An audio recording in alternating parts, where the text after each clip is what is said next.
Olá, turma, estamos de volta. Eu sou Gilberto Ligeiro e vamos continuar tratando aqui do contrato de compra e venda. Na verdade, esse é o encontro em que nós pretendemos encerrar o estudo da compra e venda, falando um pouquinho sobre as restrições à compra e venda e também falar um pouquinho sobre os pactos adjetos, né? Aquela coisa que vem unida, que vem somada à compra e venda. Vamos então mais uma vez acompanhando os nossos slides, vamos acompanhar a leitura da lei, sempre importante, como nós destacamos nos nossos encontros. Então, mais uma vez, sejam bem-vindos e vamos lá. Vamos ao nosso primeiro slide, em que nós vamos então tratar das restrições ao contrato de compra e venda. E aí nós temos então no nosso slide a primeira restrição. A primeira restrição, caro concursando, diz respeito à venda de ascendente para descendente. Esse é um tema que é sempre questionado, não só no dia a dia dos negócios jurídicos de compra e venda, mas nas provas e nos concursos sempre há alguma questão relacionada a isso. Por quê? Porque uma eventual compra e venda de imóvel realizada entre ascendente e descendente, ou seja, venda de pai para filho, né? De avô para neto, de bisavô para bisneto, isso daí eventualmente pode representar uma fraude, né? Poderia eventualmente estar fraudando questões relacionadas à herança, enfim, e alguém poderia ser prejudicado, um herdeiro poderia ser prejudicado. Então, como um tema relacionado ao direito sucessório também e de interesses sucessórios muito próximos, então o legislador regulamentou isso daí. É importante, diga-se de passagem, caro amigo, que nós façamos essa relação efetiva entre esse tema e o tema do direito sucessório, porque essa restrição ela existe, ela é marcante justamente por conta disso, para preservação dos interesses dos sucessores. Se não fosse esse interesse, a regra não faria sentido. Então vamos retomar aqui o nosso slide, que ficará em destaque para que nós possamos então entender essa restrição prevista no artigo 496 do Código Civil. Vamos à leitura do dispositivo.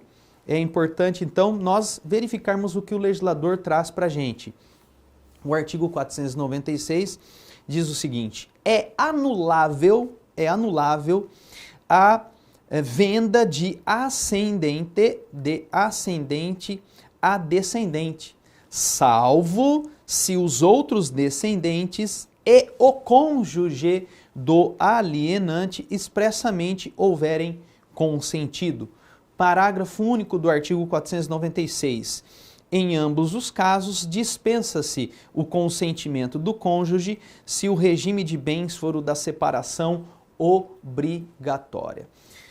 Vejam que é uma restrição, porque o próprio legislador fala que o negócio eventualmente será anulável e por isso há uma restrição legal, mas que nós precisamos destacar aqui no nosso slide algumas características, algumas situações e até um exemplo.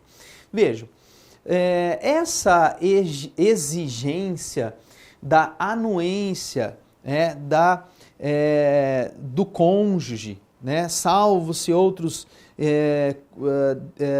descendentes ou o cônjuge do alienante expressamente consentirem, justamente está ligado ao fato de que há interesses sucessórios ligados a essa compra e venda, como nós já destacamos. Tanto é verdade que aqui no slide nós tratamos do chamado direito de representação. Vejam só, se um descendente próximo for falecido, necessária será a autorização do filho, que exercerá o direito de representação. Vejam então, como há necessidade da anuência dos demais descendentes para eventualmente se perfectibilizar a venda nesse caso, e um dos descendentes é pré-morto, já faleceu, então os herdeiros dele, o filho, o representará e também manifestará esse consentimento para que o negócio jurídico de compra e venda seja então válido, não se torne no futuro anulável, como o próprio legislador diz. Mas vejam só, continuando. O exemplo que nós temos para o direito de representação está aqui, né? Vejam, os netos somente precisam consentir com a venda de um imóvel pelo avô ao seu tio se o pai já faleceu, né? Então, vejam aqui que nós temos um exemplo do direito de representação. Os netos somente precisam consentir. Houve uma duplicidade aqui do consentir, não tem problema, isso acontece. Os netos somente precisam consentir com a venda de um imóvel pelo avô ao seu tio se o pai já faleceu. Fica bem claro aqui o exemplo do direito de representação. Também é importante nós chamarmos atenção para, eventualmente, a anuência do cônjuge do alienante. Vejam, né, o 496 diz: é anulável a venda de ascendente a descendente, salvo se os outros descendentes e o cônjuge do alienante expressamente houverem consentido. Então vejam, por que há também o interesse ou a necessidade da anuência do cônjuge? Porque esse cônjuge muitas vezes tem interesse sucessório e interesse eventualmente na preservação do patrimônio daquele que está vendendo, pela sua condição, não só pela sua condição de cônjuge, mas também pelo regime de bens do casamento. Então vejam, é importante nós voltarmos aqui para o nosso slide e nós destacarmos, não se exige, destaquem, não se exige a anuência do companheiro quando se trata de união estável. Então, haverá necessidade de anuência do cônjuge e não do companheiro quando o ascendente, aquele que pretende vender a coisa para o descendente, estiver em união estável. Por outro lado, ainda tratando desse tema, nós precisamos pensar o inverso. Ou seja, também não se exige a anuência, chamem a atenção, não se exige a anuência quando a venda for de descendente para ascendente, ou seja, nós estamos falando do inverso. E por que o inverso não exige essa anuência? Porque nesse caso não há o interesse sucessório a ser protegido. O interesse não existe, porque na verdade trata-se de uma venda do filho para o pai. Haverá uma incorporação de um bem do descendente, um bem que era do descendente do patrimônio do pai. E depois, no futuro, esse bem será objeto, eventualmente,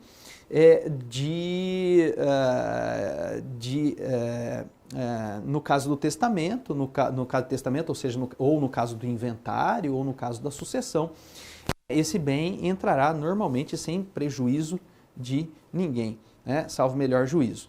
Então, é importante a gente chamar atenção para isso. E ainda aqui, dentro das restrições contratuais, nós temos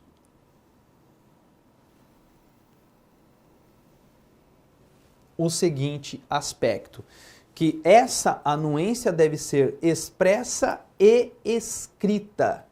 Para se afastar o quê? Para se afastar eventual anulabilidade. Vejam que o artigo 496 fala em anulabilidade. O Código Civil de 1916, o Código Civil anterior, falava em negócio nulo. E o legislador de 2015, me parece, salvo melhor juízo, que fez uma correção interessante. Por quê? A compra e venda de ascendente para descendente é um negócio que interessa somente aquelas partes que têm uma carga forte de manifestação de vontade daqueles sujeitos e que não interessam a outras pessoas a não ser aos próprios descendentes e ao cônjuge do alienante. Então, a doutrina vem dizendo, e aqui a gente cita, por exemplo, Nelson Rosenwald. Nelson Rosenwald defende a tese de que houve uma correção clara e precisa dos rumos da eventual invalidade desse negócio. Esse negócio ele é eventualmente anulável, porque os interesses são só daqueles envolvidos na compra e venda. Então, o Código Civil 2016 tratava da nulidade, enquanto o Código Civil de 2003 trata da anulabilidade. Muito bem, mas na sequência nós vamos para mais uma restrição. Essa restrição está no artigo 499. O 499 diz o seguinte: é lícita a compra e venda entre cônjuges com relação a bens excluídos da comunhão. Então, se o bem estiver excluído da comunhão, dependendo então do regime de bens, por exemplo, separação total de bens, não há necessidade, é possível a compra e venda entre eles, né? A compra e venda entre eles é absolutamente normal e previsível. A vedação de compra e venda por pessoa que esteja encarregada de zelar pelo interesse do vendedor é uma outra restrição, né? Nós temos aqui então uma restrição prevista no artigo 497. O legislador expressamente diz que, sob pena de nulidade, aqui não se trata de anulabilidade, e sim de nulidade. Sob pena de nulidade, não podem ser comprados ainda que em asta pública. E aí vem o legislador com pelo menos 4 incisos. Pelos tutores, curadores, testamenteiros e administradores, os bens confiados à sua guarda ou administração, pelos servidores públicos em geral, os bens ou direitos da pessoa jurídica a que servirem ou que estejam sob sua administração direta ou indireta.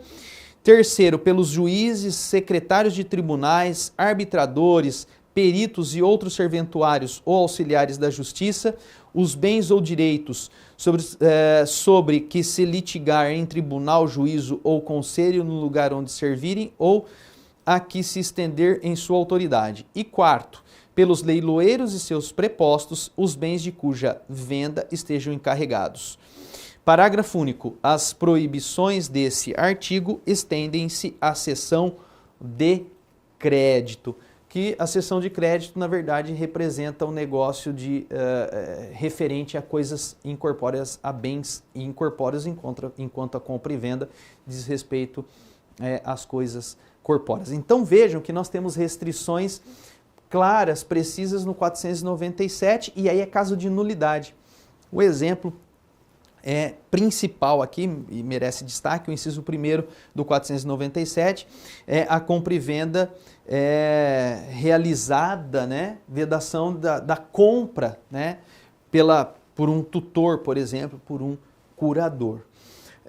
Ainda como restrição, e essa restrição é bastante interessante nós anotarmos, diz respeito a venda de fração ideal em condomínio. O chamado condomínio tradicional, condomínio comum, né? Nós temos aqui então, chamando atenção para o nosso slide, essa restrição contratual, né?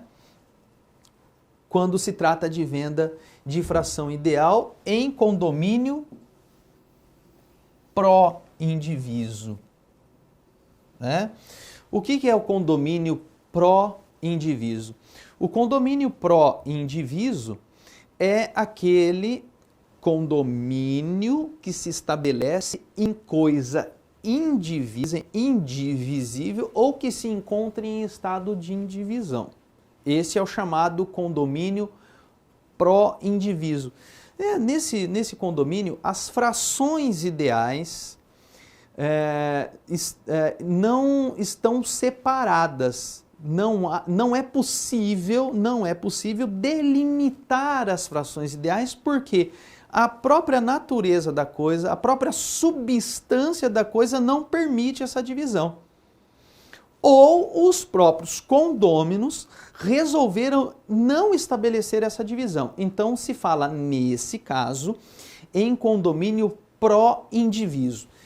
Nesses casos, como que se dá a compra e venda? Há um direito de preferência de um condômino em relação a outro?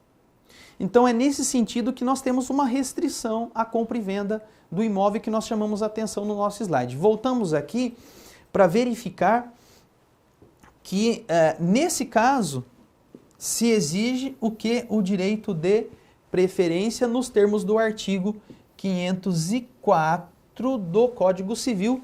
Vamos à leitura do Código Civil mais uma vez, caro amigo que hoje nos acompanha.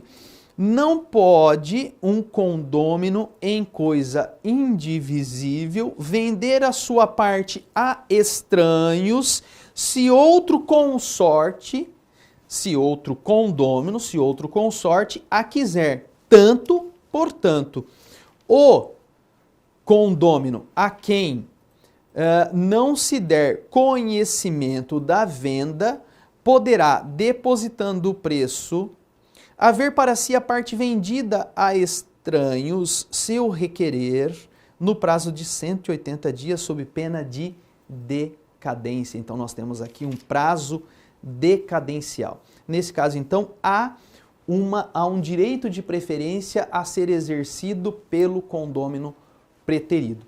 Então, vejam, e aqui merece destaque também para a lei de locação. Vejam no nosso slide o artigo 34 da Lei 8.245 de 91, que é chamada Lei do Inquilinato, Lei de Locação, dizendo o seguinte, que havendo condomínio no imóvel locado, o condômino terá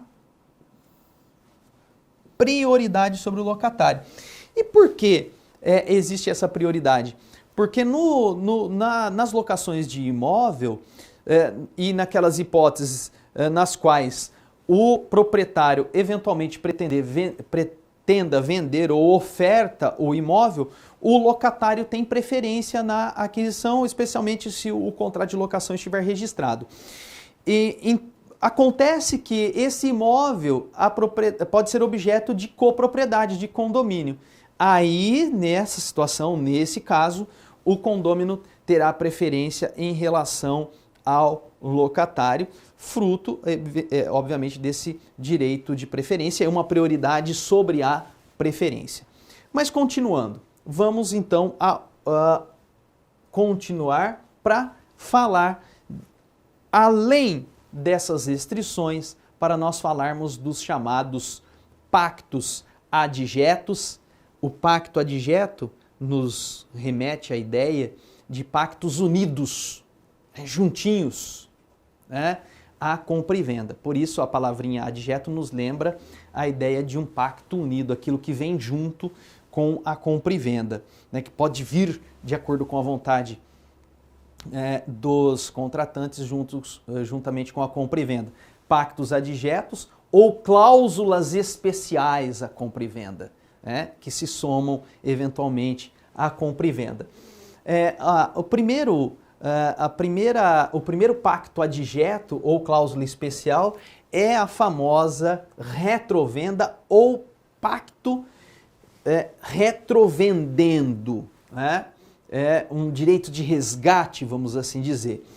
Nós temos a previsão da possibilidade dessa cláusula que se adere à compra e venda entre os artigos 505 a 508 do Código Civil.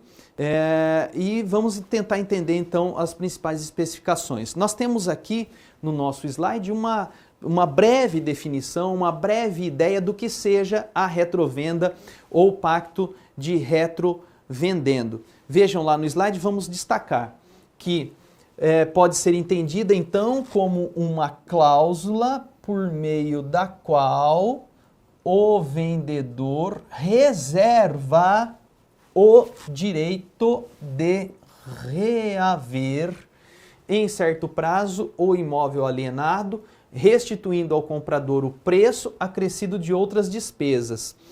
Vejam então, caro amigo, caro concursando, que essa cláusula ela autoriza o vendedor, aquele que alienou o imóvel, a reavê-lo, a tê-lo novamente em seu patrimônio, desde que, obviamente, pague o preço acrescido de todas as despesas que o comprador teve, eventuais benfeitorias realizadas, especialmente as chamadas benfeitorias necessárias, ele terá direito a ser ressarcido. Esse preço, então, na retrovenda é um preço composto, não é um preço simples pelo valor da coisa vendida, mas representa efetivamente essa possibilidade de reaver a coisa.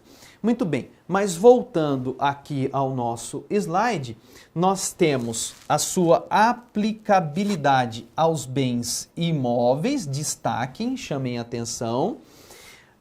Na verdade, é importante vocês também chamarem atenção que o comprador adquire uma propriedade resolúvel. Por que resolúvel? Porque ela estará sob uma condição resolutiva, uma condição resolutiva. Se eventualmente o comprador, ou melhor, o vendedor resolver fazer valer aquilo que está na cláusula resolutiva, no pacto de retrovenda, a propriedade se resolverá para quem? Se resolverá para o comprador. Ele não terá mais a coisa. A coisa voltará ao patrimônio do vendedor. Por isso, então, ela está sob essa cláusula resolutiva e a propriedade é resolúvel. Se resolve em favor, no caso, do antigo vendedor alienante. Muito bem. Chamem atenção também para o prazo máximo para o exercício do direito de resgate, para o exercício da retrovenda. O prazo máximo que o legislador impõe é o prazo de 3 anos, que pode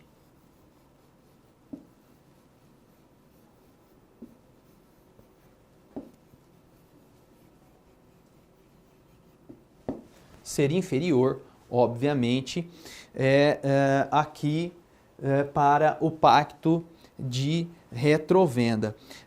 O legislador, ele no artigo 505, é importante aqui a gente pode chamar atenção para o artigo 505 do Código Civil, diz assim: o vendedor de coisa imóvel pode reservar-se o direito de recobrá-la no prazo máximo de decadência de 3 anos, restituindo o preço recebido e reembolsando as despesas do comprador, inclusive as que, durante o período de resgate, se efetuaram com a sua autorização escrita ou para a realização de benfeitorias necessárias, conforme a vontade do legislador. Então, o legislador fala num prazo de 3 anos, um prazo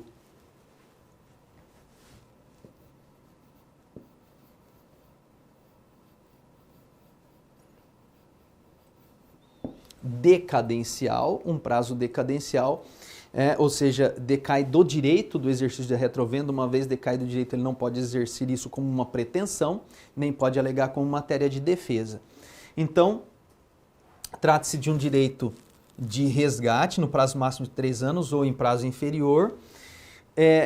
E esse direito de resgate é inalienável, não pode ser transferido a terceiros, é transferível a herdeiros, mas não por negócios entre vivos. Os frutos e rendimentos da coisa pertencem ao comprador.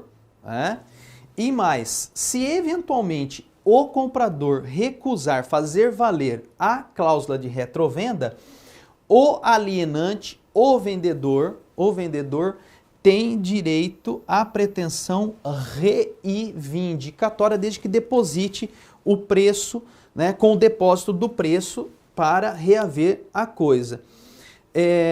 E nas hipóteses da retrovenda, de que a retrovenda possa ser exercida por mais de uma pessoa. E se mais de uma pessoa puder exercer o pacto de retrovenda? O artigo 508 diz assim: se a duas ou mais pessoas couber o direito de retrato sobre o mesmo imóvel, e só uma o exercer, poderá o comprador intimar as outras para nele acordarem, prevalecendo um pacto em favor de quem haja efetuado o depósito, contanto que seja integral. Então, o legislador, no artigo 508, nos traz a solução para essa hipótese de exercício do pacto de retrovenda por mais de uma pessoa.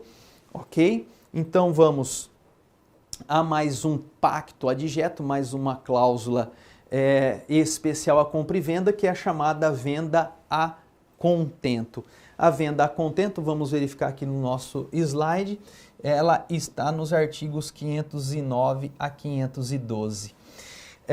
Qual é o conceito, qual é a ideia da venda a contento? Cláusula por meio da qual o efeito do contrato fica subordinado à satisfação do comprador em relação à coisa. Alguns autores falam que a compra e venda fica aí numa condição suspensiva ao agrado do comprador. Se o comprador se agradou, está satisfeito ou não com a coisa. Então, por isso que se fala em venda a contento. Como que isso funciona? Então, vamos voltar aqui. A doutrina fala que essa condição seria meramente potestativa e, portanto, seria uma condição não admitida pelo sistema, porém nós temos aqui uma exceção. E aí a exceção, como a gente sabe, sempre prevista pelo legislador, e essa exceção então é admitida nos termos do artigo 509. O artigo 509 diz assim: a venda feita a contento do comprador entende-se realizada sob condição suspensiva, ainda que a coisa lhe tenha sido entregue, e não se reputará perfeita enquanto o adquirente não manifestar seu agrado. O legislador utiliza a palavra agrado, nós utilizamos a palavra satisfação. Por isso que é uma venda a contento e a condição é suspensiva. Ou seja, os efeitos ainda não efetivamente ocorreram até que haja a aceitação expressa, a manifestação pelo agrado, pela satisfação. Então vejam, a venda fica sob condição suspensiva e anotem, chamem atenção, que o adquirente, nesse caso, é considerado um verdadeiro comodatário até que ele manifeste efetivamente a sua intenção, a sua satisfação, o seu agrado, lá nos termos do 509 a 511. Qual é o prazo para o exercício para a venda a contento? O prazo não existe, as partes devem estabelecer. Não há um prazo como, por exemplo, o pacto de retrovenda, aquele prazo máximo de 3 anos. Aqui não, as partes devem estabelecer. E caso não tenha sido estipulado esse prazo no contrato, o comprador, então, nos termos do artigo 512, ele será intimado, notificado a se manifestar sobre esse contentamento ou não, sobre essa satisfação ou não. Nós vamos encerrando por aqui o nosso estudo em torno do contrato de compra e venda. Esperamos nos ver em breve para tratar de outros contratos. Até lá, caros amigos concursando, sempre em frente nessa maratona.